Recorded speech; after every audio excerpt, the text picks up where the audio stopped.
রাজধানীতে পদযাত্রা করেছে বৈষম্য বিরোধী ছাত্র আন্দোলন। রেজিস্ট্যান্স উইক কর্মসূচির দ্বিতীয় দিনে পদযাত্রায় অংশ নেন হাজারো শিক্ষার্থী। ছাত্র জনতা হত্যাকাণ্ডে শেখ হাসিনার বিচার দাবি করেন তারা।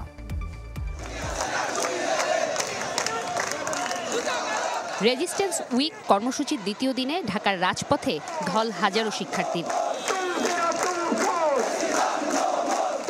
রাজধানী শাহবাগ থেকে শুরু হওয়া এই পদযাত্রার গন্তব্য ধানমন্ডির রাপা প্লাজা। এর আগে বুধবার বিকেলে শাহবাগে জড়ো হন বৈষম্য বিরোধী ছাত্র আন্দোলনের সদস্যরা। সংক্ষিপ্ত সমাবেশে ছাত্র জনতা হত্যায় শেখ হাসিনা সহ জড়িতদের বিচার নিশ্চিতে বিশেষ ট্রাইব্যুনাল গঠনের কথা বলেন শিক্ষার্থীরা। 4 দফা দাবি তুলে ধরেন তারা।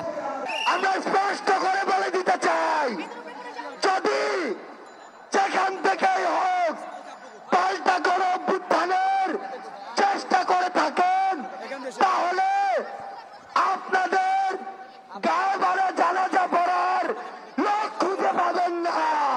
এই দোসররা এখনো আমাদের বিরুদ্ধে ষড়যন্ত্র চলমান রেখেছে। আমরা কি তাদের ষড়যন্ত্রকে সফলতা দেব?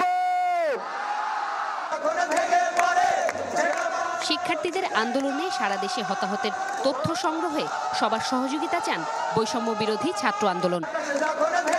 জুমাতুল বিদা, চ্যানেল 24, ঢাকা।